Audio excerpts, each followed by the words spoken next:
La perspective d'une intervention étrangère, notamment américaine, n'est pas du goût de tous en Haïti. Ces manifestations ont suivi un débat qui s'est tenu ce dimanche au Conseil de sécurité de l'ONU sur le possible envoi d'une force internationale pour sortir le pays du chaos. Les États-Unis travaillent notamment sur une résolution qui autoriserait une mission non onusienne d'assistance pour la sécurité et pour permettre de délivrer l'aide humanitaire. L'idée est soutenue par de nombreux membres du Conseil de l'ONU, mais plusieurs ont émis des réserves, dont la Russie et la Chine. Le chef de l'ONU a lui rappelé l'urgence de la situation. Le port est bloqué par les gangs qui ne laissent pas sortir le carburant et d'autres biens nécessaires au pays.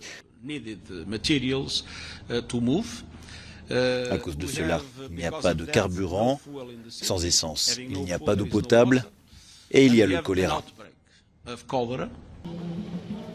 Haïti est le théâtre de manifestations violentes et de pillages depuis plusieurs semaines après que le Premier ministre a annoncé une hausse des prix du carburant.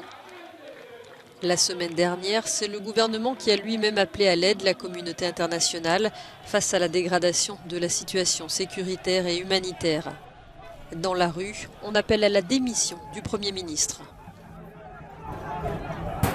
Ce système doit être dissous.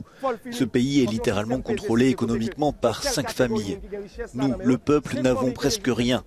Il n'y a plus de classe moyenne. Il n'y a que 2 classes, la bourgeoisie et le peuple.